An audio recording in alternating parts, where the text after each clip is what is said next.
Amén. Voy a grabar esto también por si acaso. Acá está además un respaldo. Ay, Dios. Hermanos, estamos entonces viendo la historia del cristianismo, como ustedes ya saben, cómo se dieron las cosas desde el tiempo de Cristo hasta el día de hoy. Y ya sabemos que hasta la semana pasada, nosotros básicamente finalizamos con la muerte del apóstol Juan, que le da término a la era apostólica, ¿cierto? Hicimos una especie de recuento también para contextualizar. Cristo vino, eligió a sus apóstoles, Cristo ascendió y comienza la era apostólica en Pentecostés. Y ahí se da todo el tiempo en el cual en el mundo estuvieron los apóstoles, que fueron designados directamente por Cristo. Esto hasta el año 101, cuando finalmente muere el último de los apóstoles, que vimos que ya los apóstoles fueron todos martirizados, asesinados de formas terribles, pero finalmente el apóstol Juan muere de viejito. Y entramos en otra era, en lo que conocemos como la era posapostólica o patrística, ¿ya? Vamos a hacer ciertas diferencias ya en esta época, en esta era, podríamos decir, porque vamos a diferenciar los padres. Van a existir padres apostólicos, que son los que vamos a ver a continuación, que vienen siendo padres que están, ¿cierto?, desde el año 101 más o menos hasta el año 150. Padres apostólicos. Se les llama apostólicos porque se supone que tuvieron contacto con los apóstoles. Personal, por eso se llaman los padres apostólicos. Después están los padres apologistas, que son padres de la iglesia también, que su labor fue más apologética, podríamos decir, más en pos de la defensa de la ley, de la defensa de la fe, ¿ya? Defensa de la fe. Después de ello están los padres polemistas, que tenían que ver más con hombres, hermanos de Dios, que empezaron a atacar, podríamos decir, derechamente ciertas herejías. Por eso se llaman padres polemistas. Y finalmente vamos a hablar de los teólogos científicos, o padres teólogos científicos, que algunos le llaman así, que son, podríamos decir, padres de la fe que empezaron a desarrollar derechamente la teología. ¿Ya? Esto es lo que podríamos hablar dentro de la era patrística, los padres de la iglesia. Vamos a abarcar del año 101 al 450, más o menos. Los polemistas eran los que defendían a los hermanos, defendían ciertas doctrinas, ciertas herejías que se fueron dando, sobre todo en aquel tiempo, herejías importantes.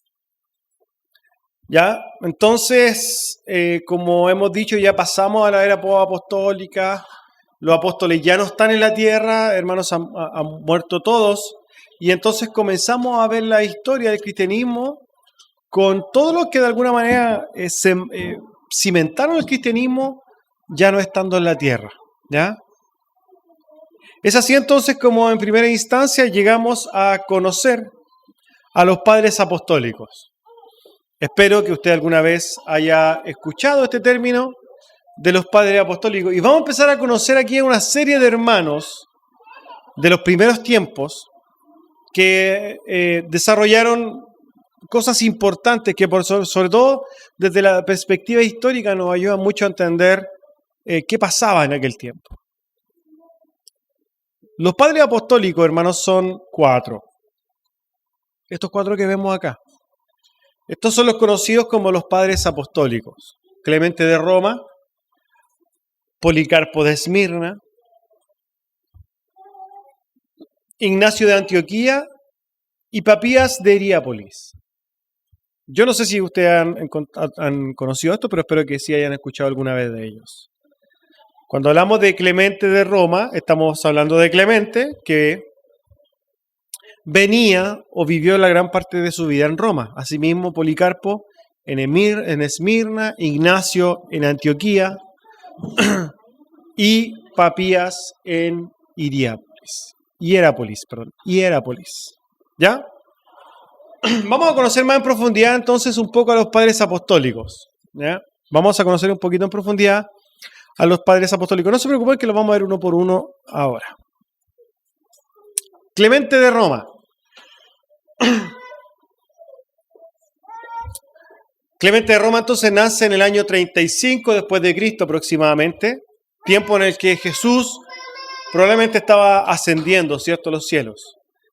Generalmente cuando ya pensemos en Pentecostés, es el tiempo en el que Clemente nace. Clemente de Roma fue discípulo del apóstol Juan y también algunos piensan que también fue discípulo en algún momento del apóstol Pablo.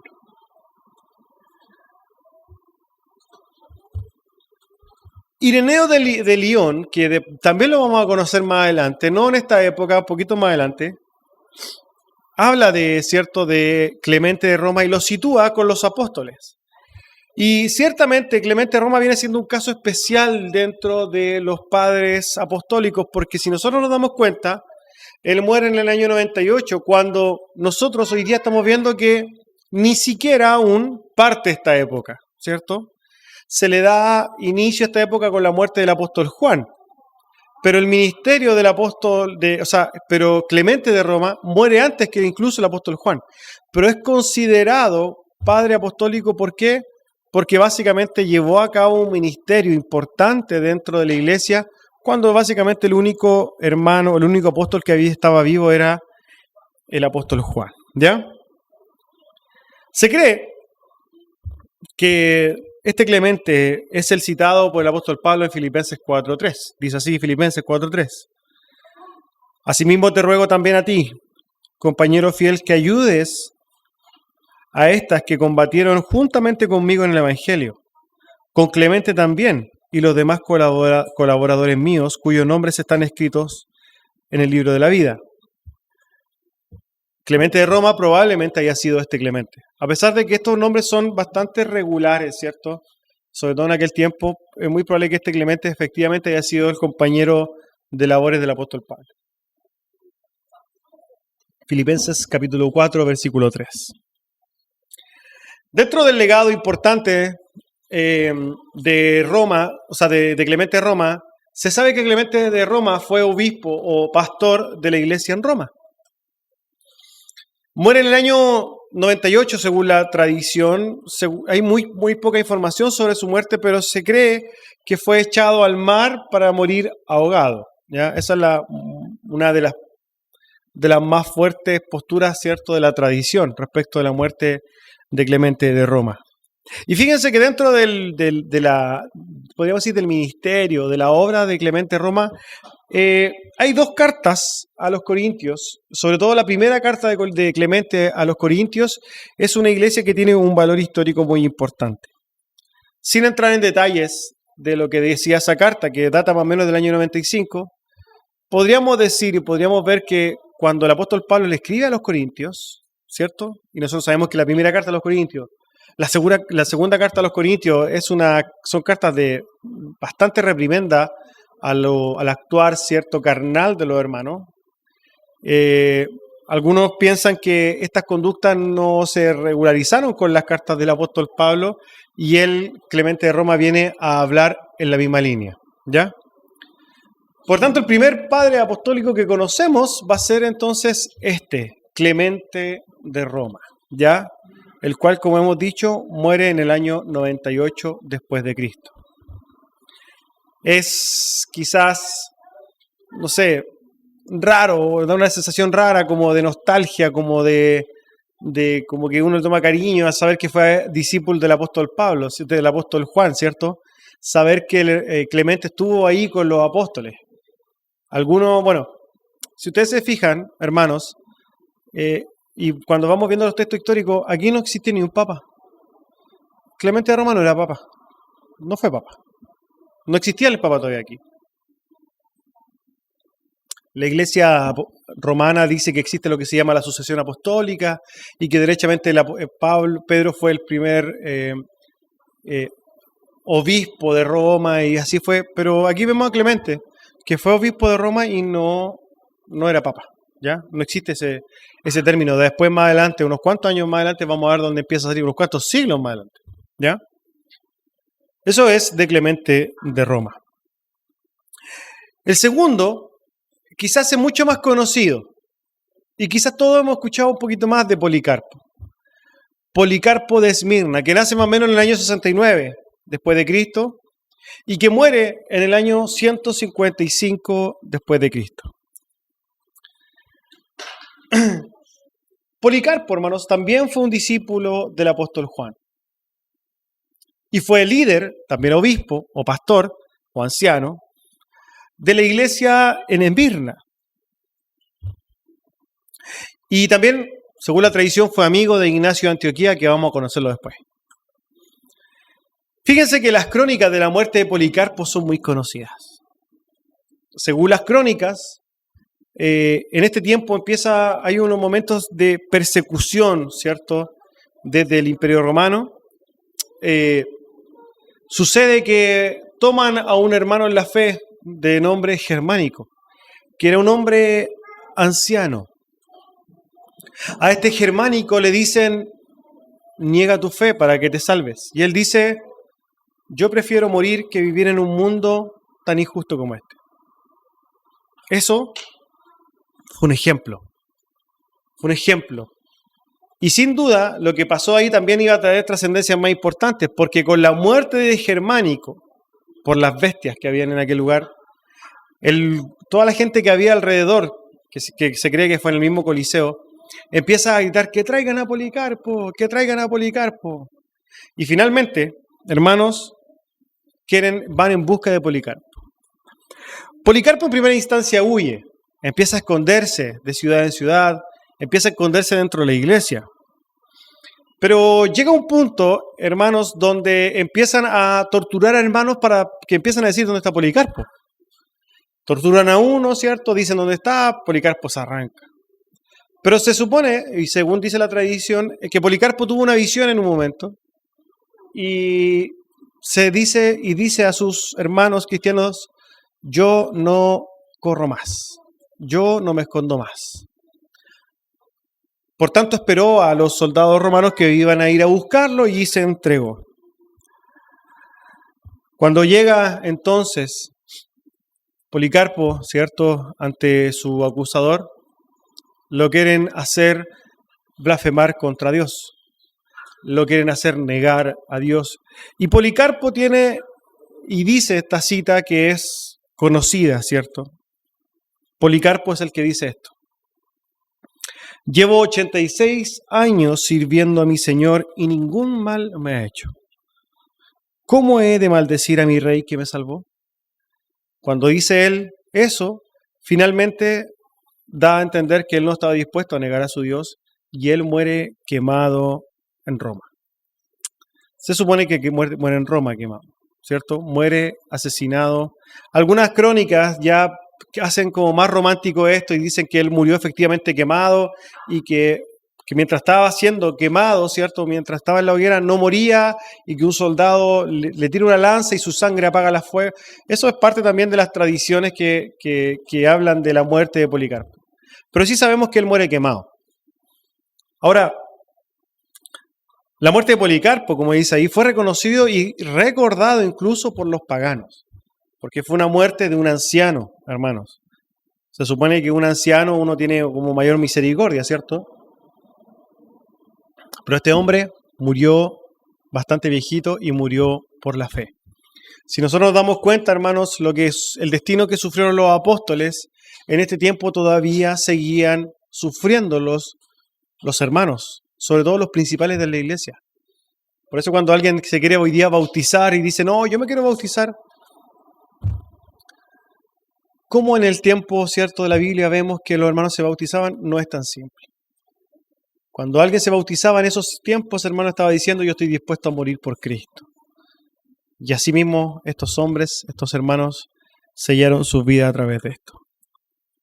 También en este tiempo conoceremos a otro padre apostólico, Ignacio de Antioquía. Ignacio de Antioquía también nace cerca del año 35 y muere en el año 110 después de Cristo. De Ignacio de Antioquía se sabe también que fue discípulo del apóstol Juan y que fue amigo también de Policarpo, a pesar de que Ignacio era el obispo o el pastor de la iglesia en Antioquía. ¿Cuál es la iglesia de Antioquía? Está en Siria. Antioquía, ¿cierto? Fue el gran pilar, el gran bastión, la gran iglesia que tomó fuerza, sobre todo después de la destrucción de Jerusalén. Antioquía fue el lugar desde donde salió el apóstol Pablo, ¿cierto?, a predicar en sus viajes misioneros, desde la iglesia de Antioquía. De esa iglesia, hermanos, era pastor Ignacio. Y quizás, no lo sabemos, ya en el tiempo del apóstol Pablo, quizás Ignacio ya era obispo, no lo sabemos. Sabemos sí que él fue obispo de esta iglesia, que como vamos a ver más adelante, fue una de las iglesias más importantes en aquel tiempo. Antioquía entonces fue donde primeramente llamaron cristianos a los hijos de Dios. Y Antioquía era una ciudad muy importante, ¿ya? Algunos dicen que a Ignacio de Antioquía fue el mismo Pedro que lo puso como líder de la iglesia. Esos son partes de la tradición, ¿cierto? Historia que se cuenta y que se viene traspasando, pero que no sabemos su veracidad. Ahora bien, ¿qué pasó, hermanos, con Ignacio de Antioquía? No se sabe bien cuáles fueron las características de la condena, podríamos decir, a Ignacio de Antioquía. En estos tiempos, hermanos, nosotros sabemos que era emperador Trajano. Y si bien Trajano no fue un perseguidor, así como derechamente de la iglesia, en esos tiempos no había una persecución a la iglesia, sí era una religión que no estaba permitida y que por tanto si alguien acusaba a los cristianos eran llamados a juicio y generalmente le iba mal, ¿ya? Por tanto, es muy probable que Ignacio de Antioquía, algunas personas que no le tuvieran mucho cariño, lo hayan acusado a las autoridades y finalmente a él se le condena a muerte, se le condena a ser llevado a Roma para ser comido por bestias. Esa era, hermanos, la sentencia. La sentencia para Ignacio de Antioquía era: usted va a ser traído a Roma y va a ser comido por bestias. Si nosotros vemos en la foto que aparece de Ignacio de Antioquía, efectivamente aparece como comido por leones, ¿no? Por tanto, lo que sucede es que Ignacio de Antioquía efectivamente fue llevado desde la iglesia de Antioquía a Roma. Fue llevado por tierra. Y en ese camino, que es un camino largo, hermanos, Ignacio de Antioquía escribió 7 cartas. Y si bien no vamos a entrar en detalle del contenido de las cartas, y aquí esto es lo bueno que usted puede de alguna manera entrar, googlear y estudiar en la semana, puede leer las cartas que están ahí. Puede saber de qué eran estas cartas, cuál es el contenido de las cartas de Ignacio en camino a su muerte. Pero dentro de las cartas hay algo que recalca, que digamos tiene una importancia mayor respecto del ministerio, de la obra y del corazón de Ignacio de Antioquía, porque él escribe una carta a los hermanos romanos. Ignacio de Antioquía sabe, porque los hermanos lo van a visitar, que desde Roma los hermanos están pidiendo o están haciendo cosas para librarlo de su muerte. Están haciendo gestiones para que él no sea condenado. Y Ignacio de Antioquía, ¿qué es lo que hace? Escribe dentro de esas cartas una carta a los romanos para decirle: no interfieran, no se metan, no hagan nada. ¿Por qué?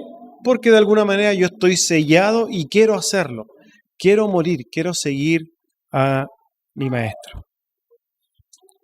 Dentro de su carta dice cosas como esta, de manera textual. Carta de Ignacio de Antioquía a los romanos. Para que no solo me llame cristiano, sino que me comporte como tal. Mi amor está crucificado. No me gusta ya la comida corruptible, sino que quiero el pan de Dios, que es la carne de Jesucristo, y su sangre quiero beber, que es bebida imperecedera. Cuando yo sufra, seré libre en Jesucristo, y con Él resucitaré en libertad. Soy trigo de Dios, y los dientes de las fieras han de molerme para que pueda ser ofrecido como limpio pan de Cristo. Finalmente, hermanos, sabemos que que Ignacio de Antioquía llega a Roma y es asesinado, ¿cierto? Es comido por bestias, comido por leones en el Coliseo romano. Pero también dentro de su carta dice esto: ahora comienzo a ser discípulo de Cristo. Dejen que el fuego y la cruz, bandada de bestias, huesos rotos, desmembramiento vengan sobre mí, así siempre y cuando llegue a Jesucristo. Hermanos, los hermanos mártires a nosotros nos van a enseñar mucho, y quizás no solamente vamos a pasar durante esta historia por la muerte de los padres de la iglesia o contando a los padres, sino que también vamos a revisar una serie de muertes de mártires que tenían muchas cosas en común, hermanos. Y es que ellos estaban dispuestos a morir y a sufrir e incluso claramente a dar sus vidas de manera tremendamente dolorosas con tal de ganar a Jesucristo. Cosa que dista totalmente de cómo se vive la vida cristiana hoy día, ¿no? Hoy día la vida cristiana tiene otra forma de apreciarse. Los hermanos en ese tiempo no tenían más esperanzas. No estaban distraídos con el mall, no estaban distraídas con el consumismo, no estaban distraídas con nada. Ellos tenían su esperanza en Cristo. Y no les importaba absolutamente nada más, hermanos, que vivir y morir para Cristo. Amén.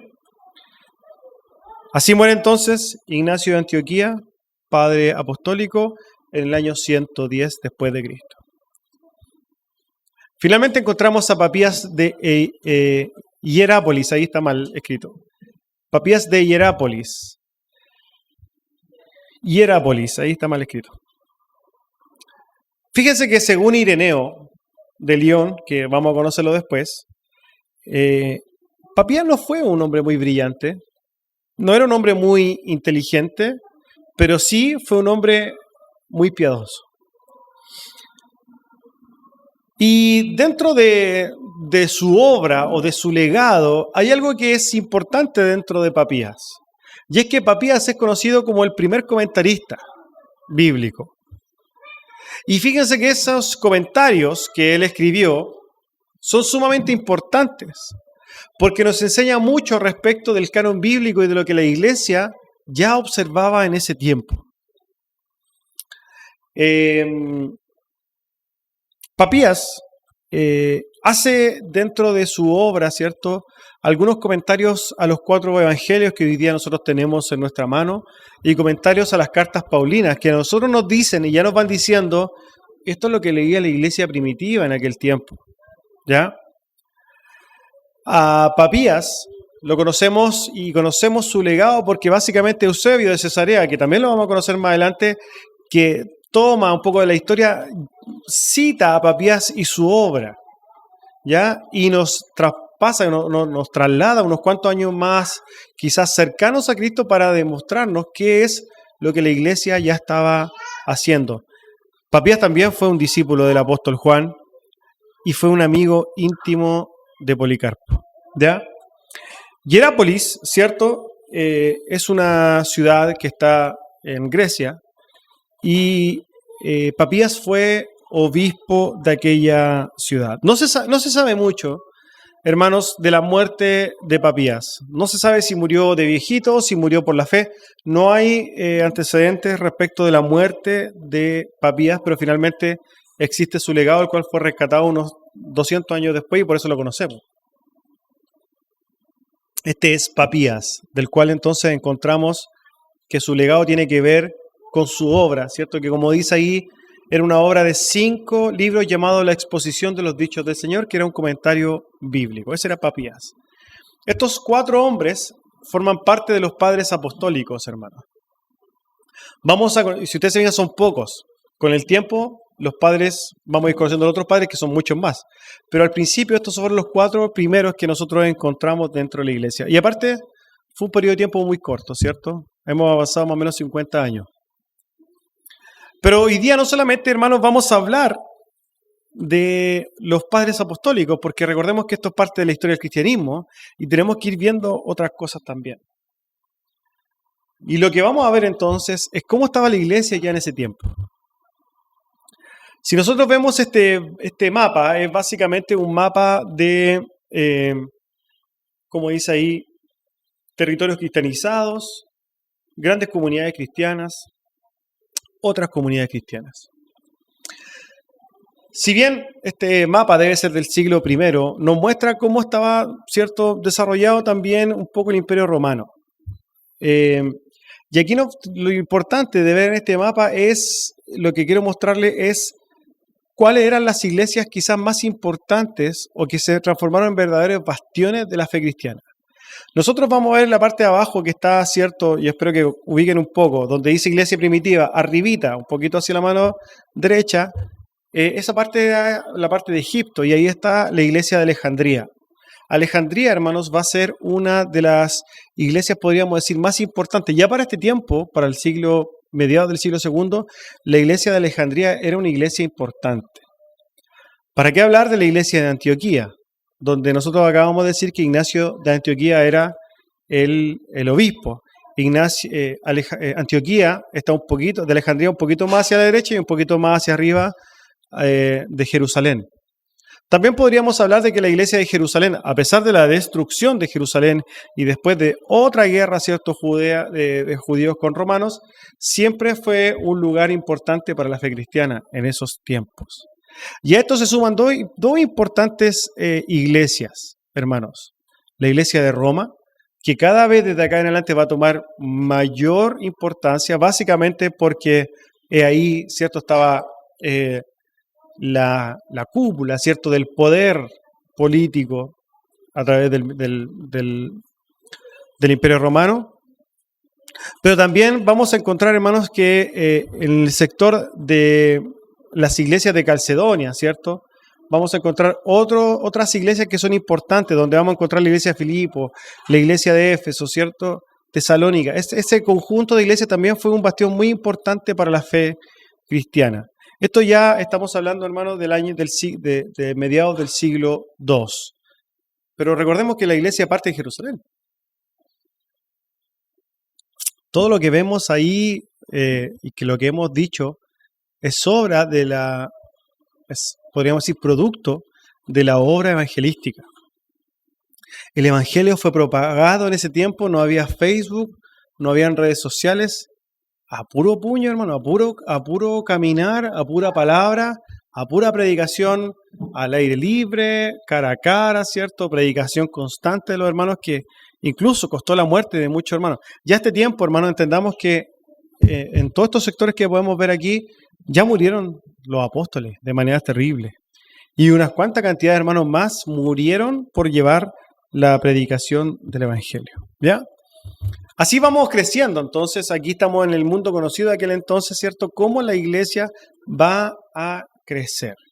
Después, más adelante, si nosotros vamos, conforme vamos a ir conociendo la historia del cristianismo, vamos a ver que encontramos lugares como Cirene, Cartago, y vamos a ver que de ahí también vienen otros hermanos y van a ir colaborando, ¿cierto?, con la fe cristiana. Bueno, y así en todo el mundo que nosotros conocemos, ¿ya? Quizás es bueno que le saquen una foto a este mapa porque también les va a ayudar un poquito de ¿cómo podríamos decir?, de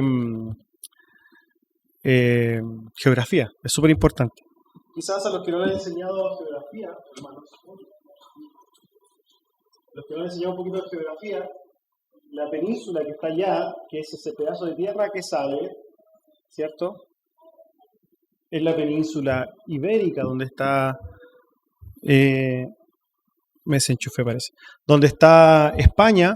La segunda que tiene forma de bota es la península itálica, y la que está acá es la península de los Balcanes, hermanos. Eso les va a servir un poquito para poder tener referencias de geografía en Europa. Y todo el mar que está aquí encerrado es lo que se conoce como el mar Mediterráneo, ¿ya? Yo sé que a algunos les cuesta mucho el tema de la geografía, pero aquí quizás algo bien simple para que puedan entender y podamos más o menos captar un poco dónde estamos. Amén. Bueno, vamos a ver qué pasa en estos tiempos. Aquí también vamos a ver que dentro del tiempo de la época o el tiempo posapostólico, podríamos decir, vamos a encontrar que hay ciertas cosas que suceden que para nosotros son de importancia histórica. Lo primero del que vamos a hablar, hermanos, es del pastor de Hermas. El pastor de Hermas es un escrito, es una carta, podríamos decir, un escrito cristiano que se data pasado el año 100 después de Cristo. Es un libro de visiones, ¿cierto?, de profecías, escritas por alguien llamado Hermas. Probablemente algunos postulan también y dicen que este Hermas podría ser el Hermas de Romanos 16:14.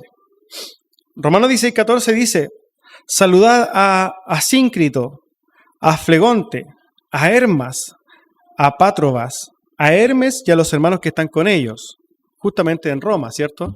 Algunos piensan que puede ser este Hermas, algunos dicen no, es otro Hermas. La verdad es que no sabemos, pero sí sabemos, hermanos, que es una fuente, digamos, incalculable de riqueza histórica. No podemos nosotros quizás tomar el contenido de lo que dice el pastor de Hermas, el cual también ustedes pueden leerlo, pueden buscarlo, está traducido incluso al español, ¿cierto? Y pueden leerlo. Tiene riqueza histórica, pero no entra en el canon bíblico y no fue parte de la iglesia, o sea, no fue parte del canon de la iglesia. A pesar de que apareció, ¿cierto?, en algún, estos tienen un nombre, bueno, pero básicamente un cuaderno histórico de esos tiempos que se llama ¿ah? No, tiene otro nombre. El códice siriaco, parece que aparece el códice siriaco, no era parte, hermano, de la generalidad de la iglesia. Era un libro que se transmitió en algunas iglesias, pero que no forma parte del canon bíblico. Lo mismo va a pasar con la epístola de Bernabé, la cual, según algunos se data del año 130 después de Cristo. Estos libros, hermanos, que si bien tenían contenido que puede ser muy rico en historia, no formaron parte del canon bíblico.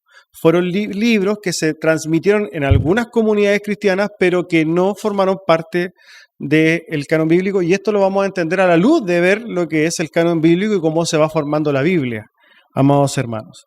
Pero estos dos libros, cuando ustedes estudian algo de historia, sí o sí les van a nombrar la epístola de Bernabé y sí o sí les van a mostrar el pastor de Hermas. Amén. Ya en estos tiempos, ya estamos en el año más o menos 150, tenemos que ir viendo otras cosas que van sucediendo aquí en la iglesia, porque están pasando otras cosas. Y finalmente, hermanos, quizás en virtud del tiempo puede que lleguemos hasta aquí, vamos a ver si es que podemos hacer un poco más con esto. Va a aparecer un personaje dentro de la iglesia. Marción de Sinope. Marción de Sinope nace en el año 85 después de Cristo y muere en el año 160 después de Cristo. Sinope, como habíamos visto en el mapa, está en Turquía.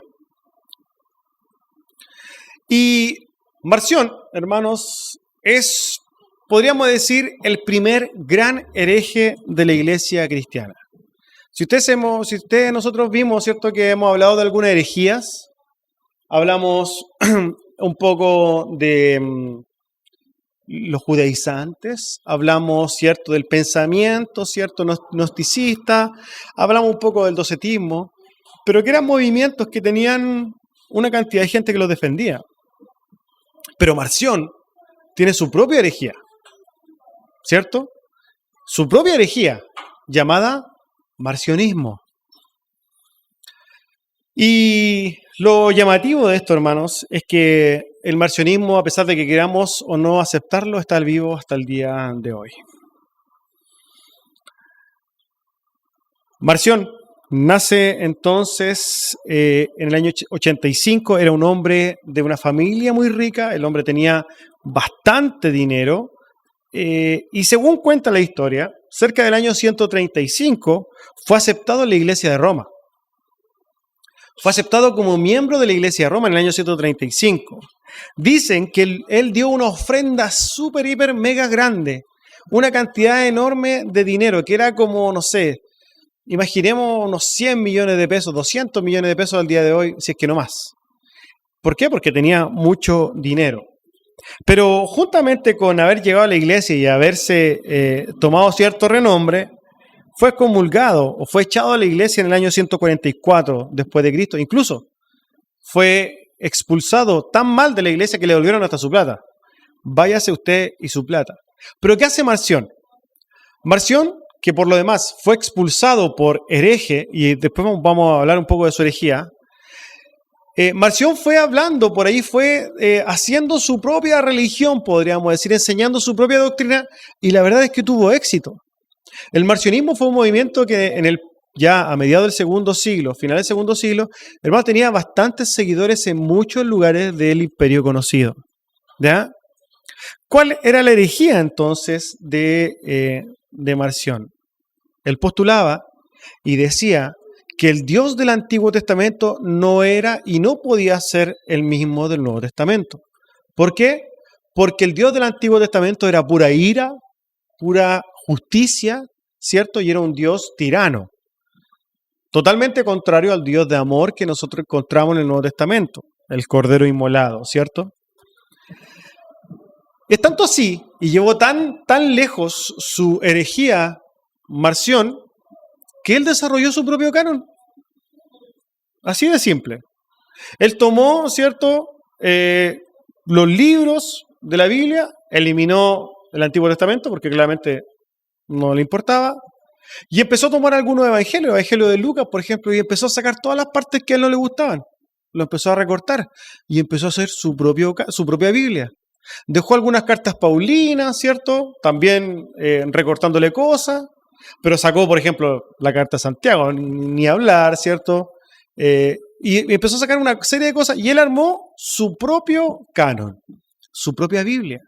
Él empezó a enseñar solamente de un Dios de amor, un Dios que quería lo bueno para nosotros, ¿cierto?, que era pura amabilidad, ¿cierto?, puras caricias, despreciando, desechando todo lo que tenía que ver con el carácter de justicia de Dios, con la ira de Dios.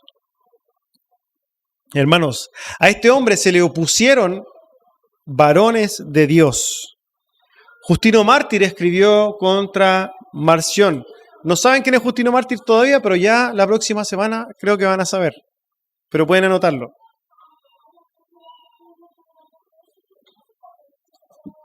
Justino Mártir habló en contra entonces de Marción. Clemente de Alejandría también habló en contra de él. Ireneo de León también habló contra él.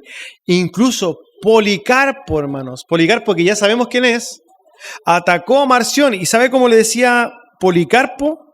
Policarpo decía que Marción era el primogénito de Satanás. Así lo llamaba. Siendo que en un momento fue parte de la iglesia y salió. Policarpo decía, y aquí vemos también un poco el carácter de los hermanos cristianos del primer siglo. No andaban con medias lunas, con medias peras. No andaban así como que te voy a tratar bonito porque sí. Estaba atentando contra la santidad de Dios y esto no se hace. Aquel que estaba en contra de la iglesia, así se le llamaba. Primogénito de Satanás, le dijo Policarpo entonces a Marción. Por tanto, hermanos, lamentablemente, como decíamos, la herejía marcionista hasta el día de hoy está quizás más viva que nunca. Hoy día lo que hacemos, lo que hacen muchos ministerios, por ejemplo, de prosperidad, es mostrar, ¿cierto?, un lado bueno, un lado de Dios bueno, todo bien, todo felicidad para el hombre, pero nada de justicia, nada de santidad, nada de ira. E incluso la misma gente piensa y se imagina a un Dios como el Dios de Marción. Nosotros vamos a predicar y lo vemos todos los días. No, si Dios es bueno, mi Diosito, Dios es tan bueno conmigo, que me ama, que me perdona, que es misericordia, pero no están dispuestos a enfrentarse con la santidad y la justicia de Dios. Esa es la herejía de Marción. Ahora, el hecho de que Marción se haya levantado como un hereje y que haya hecho tanto daño a la iglesia del segundo siglo, provocó que la iglesia tomara carta en el asunto. Derechamente, Marción de alguna manera podríamos decir, que motivó el desarrollo con mayor auge del canon bíblico, ¿ya? Y eso es lo que vamos a ver ahora. El canon de la Biblia, y vamos a tratar de alcanzar a hablar hoy día del canon de la Biblia. Canon básicamente significa vara de medir, ¿cierto? Una regla, ¿cierto? Un estándar. Eso quiere decir canon. Canon es una vara de medir, una regla o un estándar, ¿ya? Para poder hablar del canon de la Biblia es importante hacer también un poquito de historia y vamos a tener que retroceder sí o sí para poder comprender el tema del desarrollo del canon de la Biblia. En el tiempo de Jesús, hermanos, el canon de la Biblia del Antiguo Testamento estaba totalmente cerrado. El canon de la Biblia del Antiguo Testamento estaba cerrado. Los judíos tenían lo que se llamaba el Tanaj. Lo hemos dicho. El Tanaj son los libros del Antiguo Testamento que usted hoy día tiene en su mano.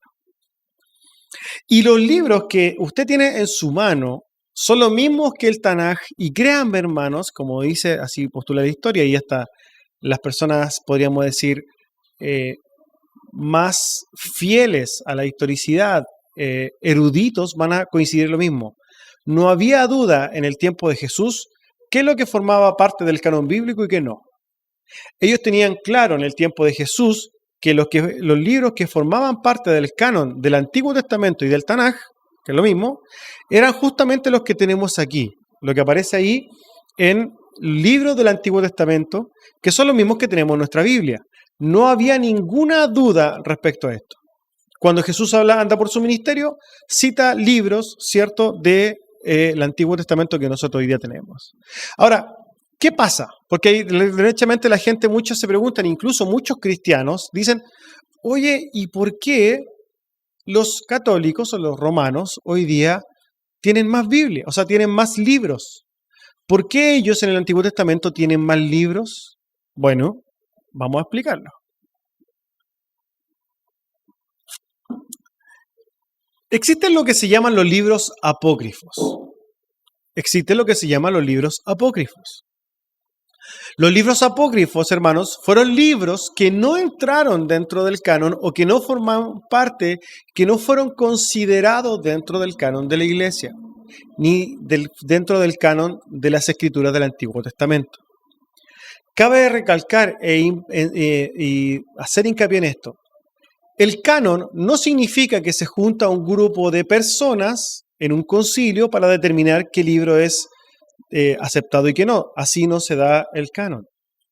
El canon, hermanos, es un reconocimiento de la iglesia o del cuerpo, en este caso, que era conformado por la iglesia, entre comillas, del Antiguo Testamento, que fue reconociendo a los libros durante la historia para determinar que estos eran inspirados por Dios, que mantenían, cierto, por ejemplo, la ortodoxia, que su enseñanza fuera acorde con las otras escrituras, que fueran escritos en el Antiguo Testamento por profetas reconocidos de Dios, ¿cierto? Etcétera.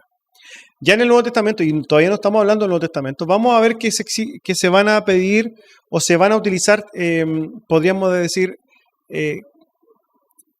se van a utilizar sistemas similares para determinar qué libro entra en un canon y qué no. Pero para que quizás podamos entenderlo y acortar un poco la historia, en el Antiguo Testamento, en el tiempo de Jesús, el canon del Antiguo Testamento ya estaba definido. Pero habían otros libros que se llamaban libros apócrifos, los cuales están escritos ahí al lado.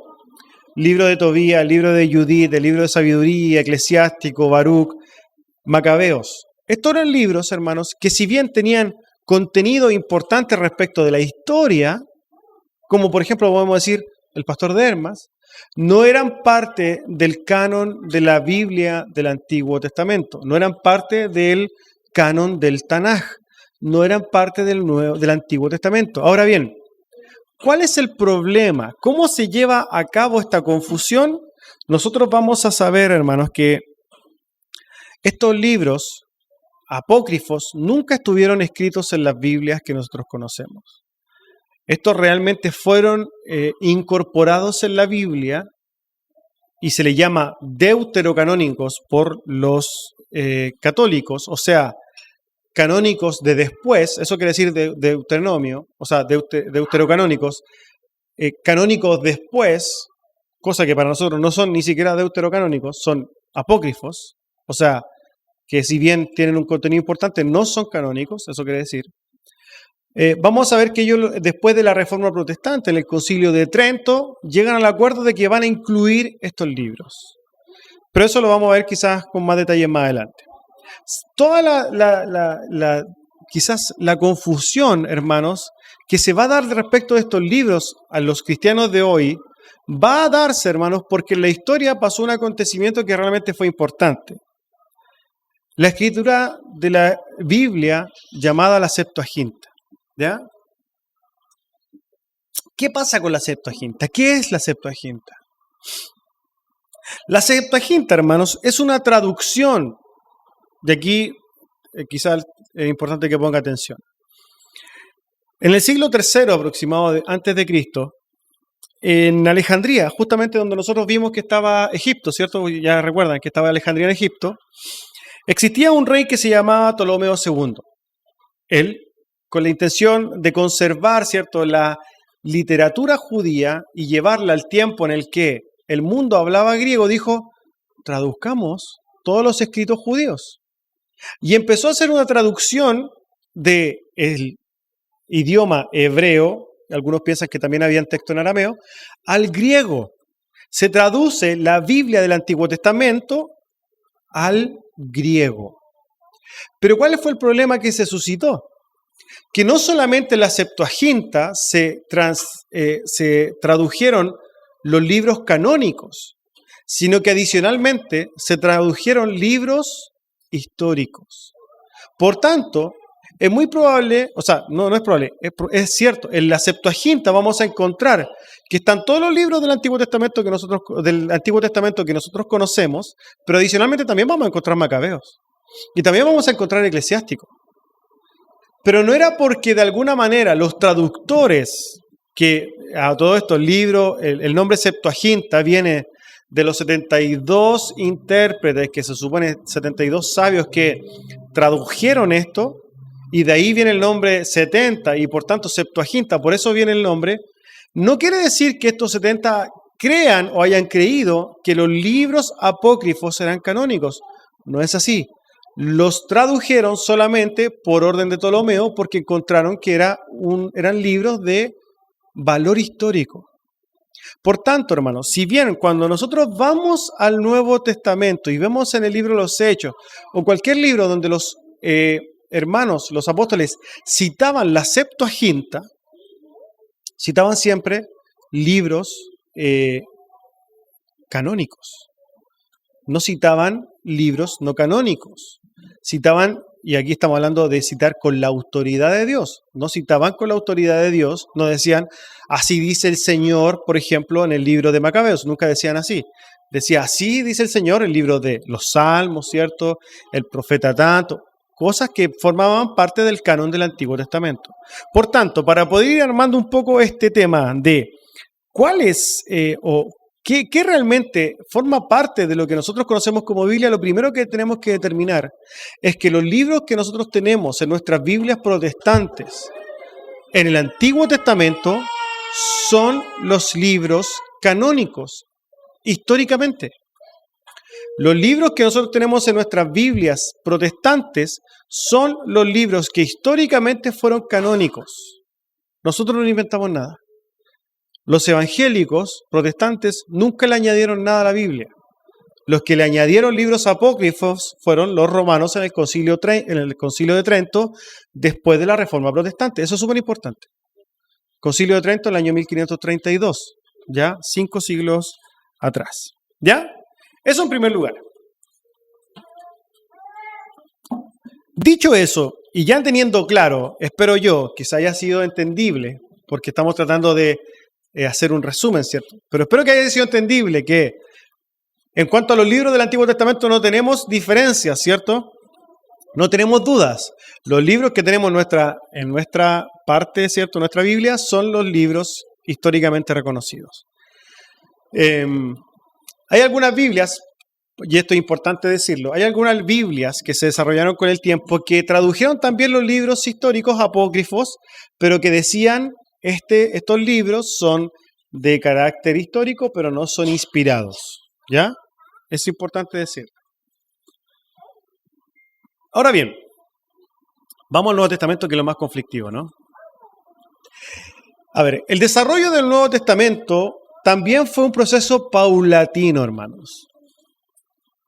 Como habíamos dicho, el canon de la Biblia o de los libros del Nuevo Testamento no fueron parte de un concilio. No es que de repente se juntaron los hermanos en el concilio de cuánto y dijeron, ya, estos son los libros. No, no fue así. Los escritos del Nuevo Testamento fueron, de alguna manera, o entraron en el canon por un reconocimiento generalizado de la Iglesia. Los libros del Nuevo Testamento fueron o entraron en el canon de la Biblia, calificaron a la Biblia, primeramente porque fueron reconocidos por la Iglesia en general, ¿ya? Tenemos que entender, hermanos, que cuando se empieza a desarrollar la Iglesia, una serie de libros empezaron a dar vueltas por todos lados. Con el tema de Marción, con las herejías que se dieron en aquel tiempo, la Iglesia vio la necesidad, hermanos, de establecer las normativas para la nueva Iglesia, para la Iglesia neotestamentaria, y que quedara escrito, ¿ya?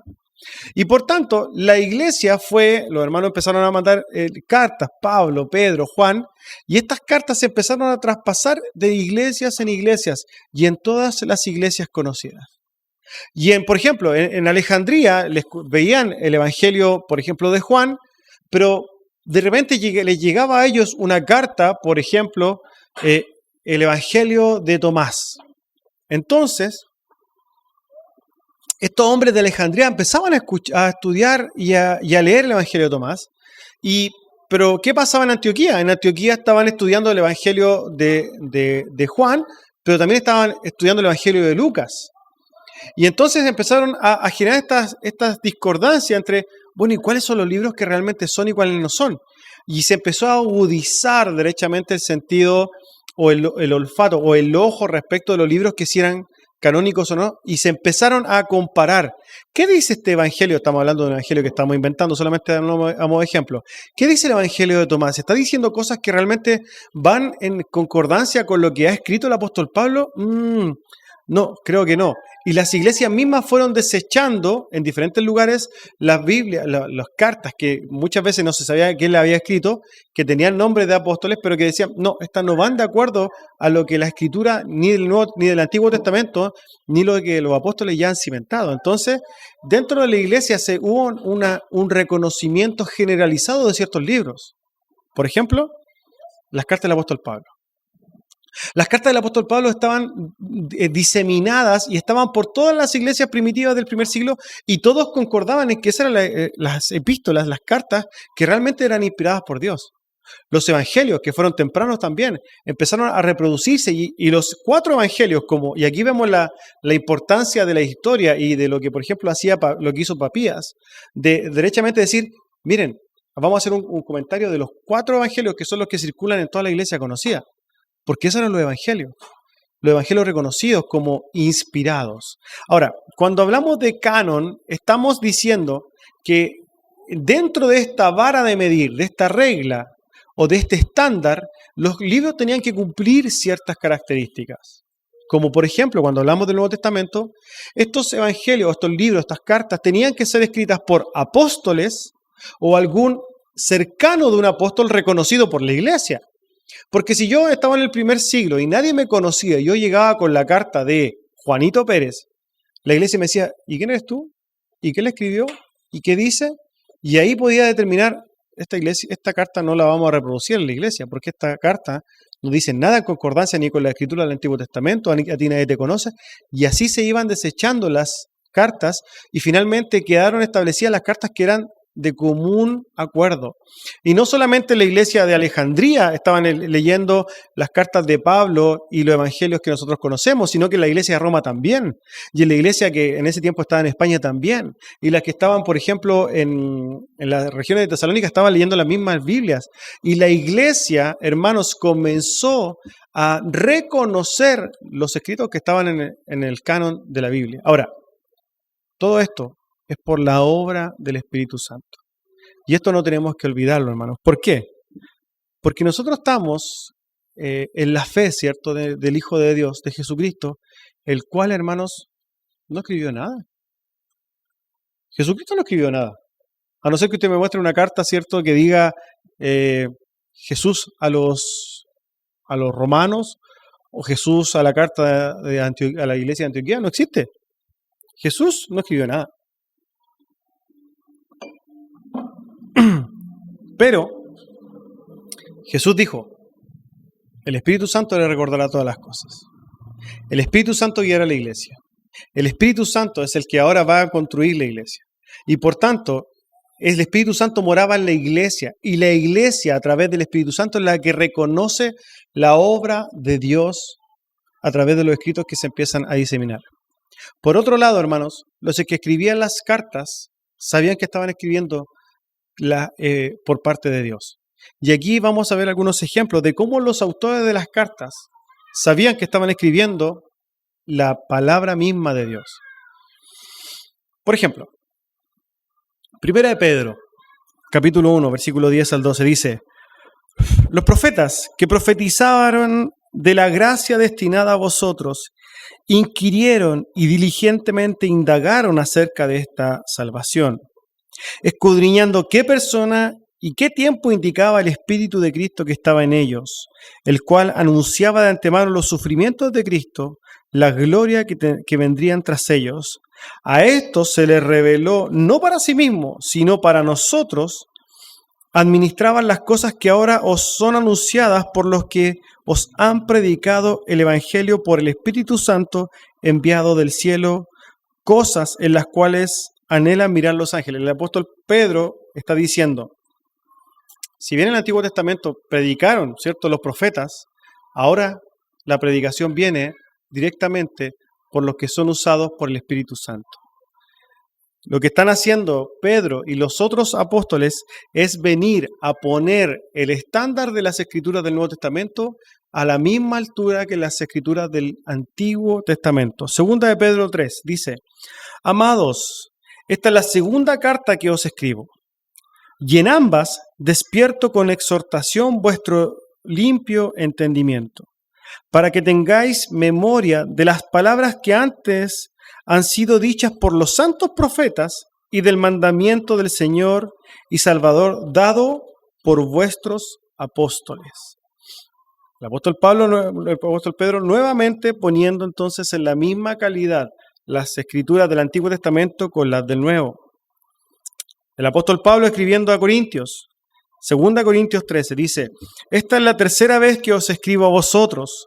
Por boca de 2 o 3 testigos se decidirá todo asunto. He dicho antes, y ahora digo otra vez, como si estuviera presente. Y ahora, ausente, lo escribo a los que antes pecaron y a todos los demás, que si voy otra vez, no seré indulgente, pues buscáis una prueba de que habla Cristo en mí. El apóstol Pablo escribiendo, le estaba diciendo a los corintios que Cristo hablaba en él. Segunda de Pedro 3:15.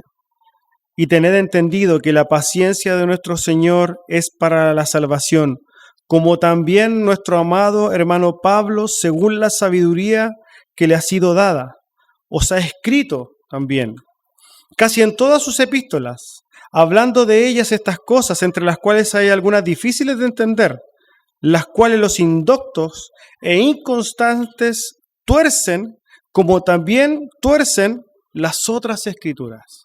El mismo apóstol Pedro está diciendo, lo que dice el apóstol Pablo es tan importante como lo que dicen las otras escrituras. Y los que están torciendo las escrituras de Pablo son los mismos que tuercen las escrituras del Antiguo Testamento. El desarrollo, hermano, de la Biblia del Nuevo Testamento se fue dando paulatinamente a través de la obra del Espíritu Santo, y conforme los apóstoles fueron escribiendo, fueron dándole la autoridad que correspondía a las escrituras del Nuevo Testamento a la misma altura que el Antiguo Testamento. Por tanto, hermanos, si bien hay parte del desarrollo quizás del cierre definitivo del canon del Nuevo Testamento, el cual lo vamos a retomar más tarde, porque básicamente el problema que vamos a tomarnos es que hasta este momento el canon no está cerrado definitivamente. No es que de alguna manera aquí ya está todo zanjado, porque finalmente esto va a extenderse un poquito más en el desarrollo de la patrística y lo vamos a tener que retomar un poquito más adelante. Pero espero, hermanos, que sin duda tengan más o menos claro de qué se trata y cómo se fue desarrollando el canon de la Biblia. ¿Amén? Hasta aquí vamos a llegar desde el día de hoy y vamos a dejar un momento de preguntas que me imagino que deben tener algunas. ¿Amén? Momento de preguntas o de acotaciones.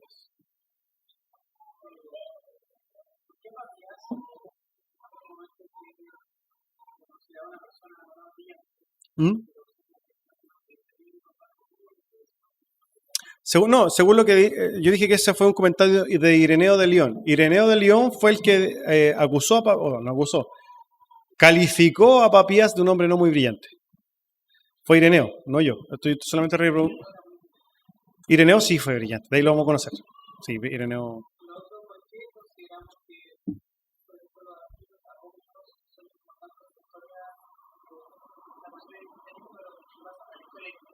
Sí, conocimiento histórico. La gran mayoría de los, y casi prácticamente todos, casi todos, los libros apócrifos fueron escritos en el periodo intertestamentario. Intertestamentario. Perdón. Después de, antes de Cristo, hubieron 400 años de silencio, ¿cierto? Que derechamente son profetizados por Malaquías. Él dice, bueno, aquí vamos a callar hasta que venga, estoy parafraseando, vamos a callar hasta que venga el Mesías. Y desde la escritura de Malaquías hasta Cristo pasaron 400 años que son de silencio. Él mismo dice, aquí no hay más profecía, no hay más palabras. Así de simple. Son 400 años de silencio. Y por tanto, y lo que sucede en esos 400 años es harta historia. Y libros como Macabeos narran la historia que sucede ahí, ¿cierto? Cómo los Macabeos fueron un grupo, ¿cierto?, que retomó el poder en momentos donde estaba sumergido sobre el imperio. Y se cuentan bastantes cosas que pasan en aquel entonces. Por tanto, si bien son de conocimiento histórico, importante lo que pasó, no son inspirados, no forman parte de la autoridad de Dios para el pueblo, para que norme su conducta espiritual, podríamos decir. Por eso son de valor histórico, pero nunca fueron considerados como escritura inspirada por Dios, que hay una diferencia sustancial.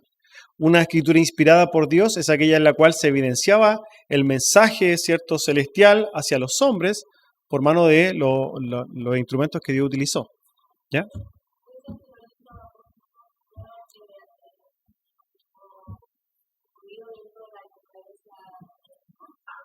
La Iglesia Católica Romana, cuando se da el tema de la Reforma Protestante, la Iglesia Católica responde con un concilio, el Concilio de Trento. Y en ese concilio ellos acuerdan sumar a la Biblia estos libros apócrifos. 1532, si es que no me equivoco, fue el Concilio de Trento. 15 siglos después agregaron esos libros, sí. Al tiro había pedido a la hermana. Igual atacan algunos fundamentos de la Biblia, no solamente son... Mira, más allá de atacar los fundamentos de la Biblia, los libros apócrifos no, fíjate. Lo que pasa es que los libros apócrifos, pues, por ejemplo, hay ciertas cosas que tú las veís que evidentemente son antibíblicas y que muchos las tuercen. Porque derechamente cuando la Iglesia Católica responde a la Reforma Protestante, responde por acusaciones que se le hicieron a la Iglesia Católica por parte de los reformadores. como por ejemplo orar a los muertos y todo el tema. Entonces que en los libros apócrifos, en algunas partes encuentras cosas como por ejemplo personas orándole a un muerto y lo utilizaron para justificar sus propias perversiones. Pero ese es el punto. Ahora, si bien nosotros podríamos decir, atacan a la Biblia, desde la perspectiva de que alguien quiera hacerle un daño a la Biblia, puede utilizar cualquier libro, incluso la propia Biblia. No, claramente no la sacan, pero sí los que la introdujeron tienen algunos puntos donde se avalan su enseñanza. Sí, ese era el punto, o sea, justificarse. Ya estaba viendo algo de Macabeos Macabeos. y estaba ahí con la... estaba viendo algo de Macabeos y habían unos pasajes que justificaban a Abraham que Dios lo encontraba justo y que por eso lo hacía santo. Y también hay otros libros, que no me acuerdo con él, que los muertos están en un lugar descansado y que nosotros podemos de alguna forma ayudar para que vayan al cielo después de la muerte. Exacto. Esos son, por eso utilizan esos libros para decir, justifiquemos lo que nosotros estamos enseñando, como por ejemplo la venta de indulgencias, que era el tema, como el tema más recurrente. Hermana Isabel, después.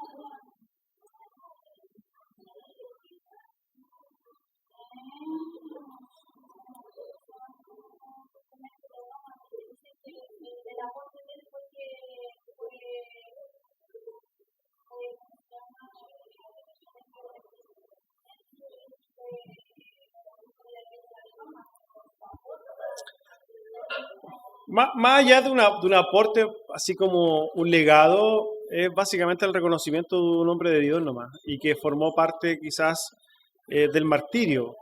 Yo creo que más allá de eso no. Ahora, históricamente hace mucho eco el hecho de que una de sus cartas se conservó y se encontró, que es su epístola, ¿cierto?, a los Corintios. Y que esa es como que le da mira, este hombre fue importante, pero más allá de eso no hay mayor información, no es como que él haya hecho algo como, por ejemplo, lo que sucedió con Ignacio de Antioquía, que hay toda una anécdota, toda una historia, no. Lo de Clemente de Roma fue básicamente mostrarlo como un hombre que estaba justamente compartiendo y que por lo demás Ireneo de Lyon lo cita y dice, mira, en ese tiempo estaba Ireneo, o sea, estuvo Clemente compartiendo entonces con los apóstoles, pero más allá de eso no. ¿Mm?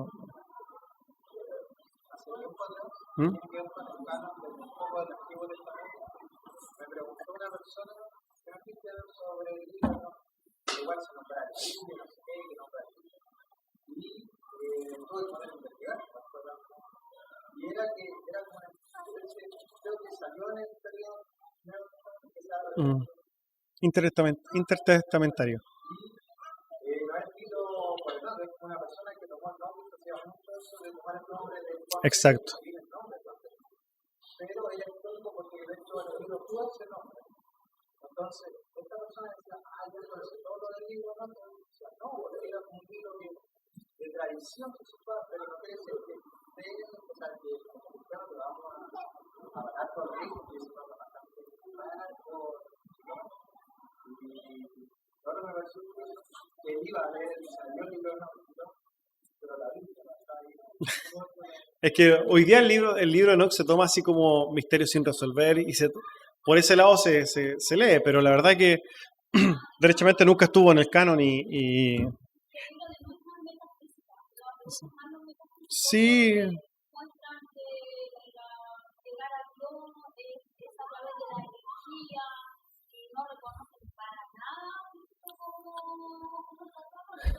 Sí.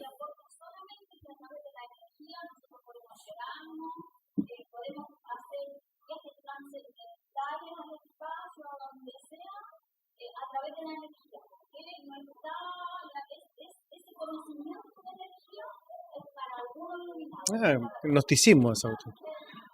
Sí. Bueno, básicamente nosotros entendemos que Dios soberano también ya intervenido en la historia de la humanidad para determinar cuáles son los libros que Él iba a establecer para la Biblia y cuál no. El poder de Dios insuperable. No escuché todo el comentario del hermano Nacho, pero ¿cómo podemos solucionar entonces que se haya citado la profecía? Básicamente porque una cosa es citar algo Y imagínate, hoy día nosotros yo estoy predicando y cito a Charles Spurgeon. Y Charles Spurgeon puede haber dicho una cosa muy cierta, pero no quiere decir que sea inspirado. Asimismo, los apóstoles, incluso el apóstol Pablo, citan diferentes fuentes de diferentes partes, pero no significa que todas las citas que tengan que ser, o que esté diciendo que todas sean inspiradas. Ahí hay una diferencia sustancial. ¿Por qué? Porque una cosa es que yo cite y lo que dice, por ejemplo, Judas dice, como profetizó Enoc, tampoco él está diciendo como dijo Dios en el libro de Enoc. Ahí hay una diferencia sustancial. Lo que hace Judas solamente es aludir a un libro que dentro de su historia, de su contexto, era histórico, conocido, pero no quiere decir que porque lo cite significa que sea canónico. Y ahí está la diferencia sustancial. Cualquier persona, cualquiera de nosotros puede citar a cualquier persona, pero no quiere decir que sea canónico. Sí, sí, sí.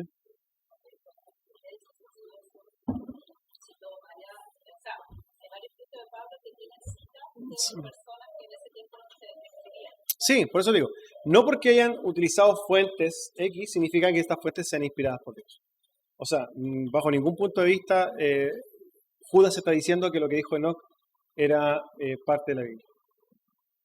¿Amén? ¿Algo más? ¿Estamos listos? ¿Todo bien hasta el día de hoy? ¿Se entendió? ¿Sí? ¿Más o menos? ¿No? Pues bueno, pueden estudiar después el libro nuevamente, que lo vamos a subir a YouTube. Sí. No, con video y audio. ¿Amén? Sí. Perdida. Ya. Hermano Carlos, vamos a orar para terminar.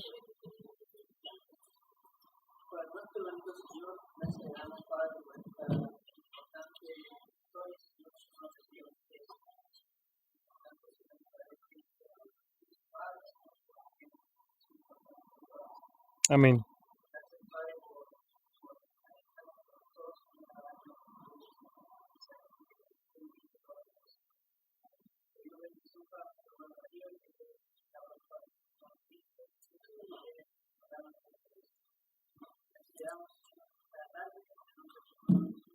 Amén.